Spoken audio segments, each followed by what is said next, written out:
को उनके भतीजा जो उप मुख्यमंत्री हैं पलटू राम कहे, ये क्या बोलेंगे और कब पलटेंगे ये किसी को पता नहीं है। तो एक बार क्यों नहीं नियम बनाते आप? इस तरह से लटका के शिक्षकों को हतोत्साहित, डिमोरलाइज, अपमानित करने का खेल बंद करिए। देख रहे हैं न्यूज़ फॉर नेशन में आपके साथ तबजीत सिंह। नियोजित शिक्षक को अब राजकर्मी का दर्जा देने के लिए बिहार विद्यालय परीक्षा समिति से एग्जाम पास होना पड़ेगा, तभी उन्हें राजकर्मी का दर्जा मिलेगा। जिस तरह से बात करें कि पहले बीपीएससी के द्वारा कहा जा रहा था, अब बिहार विद्यालय परीक्षा समिति के द्वारा एग्जाम लिया जाएगा। इसी बात करने के लिए हमारे साथ हैं नेता प्रतिपक्ष विजय सिन्हा।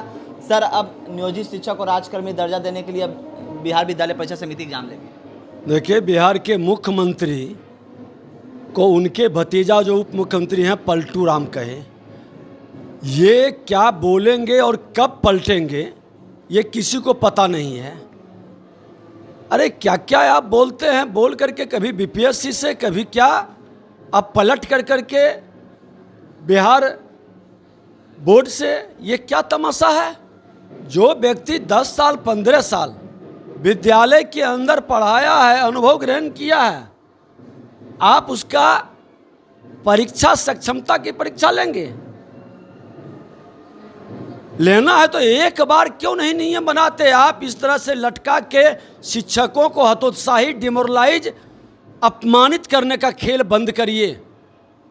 आप बड़े भाई और छोटे भाई के गलत नीति के कारण, गलत नीयत के कारण बिहार को, शिक्षा व्यवस्था को आपने तहस नहस कर दिया, पूरी अराजकता का वातावरण बना दिया है।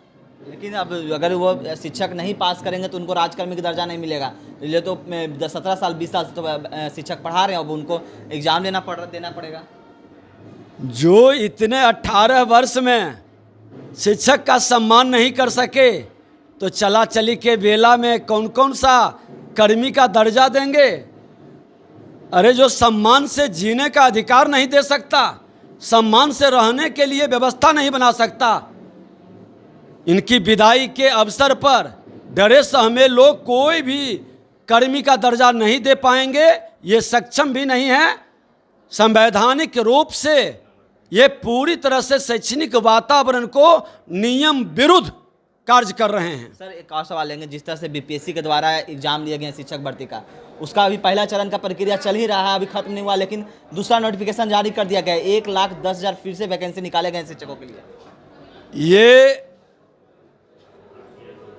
आंख में धूल झोंकना है। ये ठग लोग हैं, महाठगबंधन के लोग हैं। वही शिक्षक को जो विद्यालय में पढ़ा रहा है उसकी फिर नियुक्ति, फिर वैकेंसी, फिर खाली, ये वर्गला रहे हैं। अरे ये 3.5 लाख, पौने 4 लाख तो एनडीए के शासन में ये वैकेंसी निकली थी। माननीय नीतीश कुमार जी, आपके नियत में खोट था। ये डायरेक्ट बहाली करने के बजाय आपने ये झमेला खड़ा कर दिया, और इस झमेला के कारण आप बिहार के अंदर शिक्षकों का अपमान और शिक्षक भर्ती में घोटाला, ये खेल बंद करिए। बिहार का युवा के प्रतिभा का आप हनन कर रहे हैं और बिहार के लोगों के साथ, भविष्य के साथ खिलवाड़ कर रहे हैं। लेकिन 2 नवंबर को गांधी मैदान में नियुक्ति पत्र बांटने की तैयारी पूरी तरह से हो गई है। अरे गांधी जी को भी अपमानित और कलंकित करने का ये खेल खेलने वाले हैं।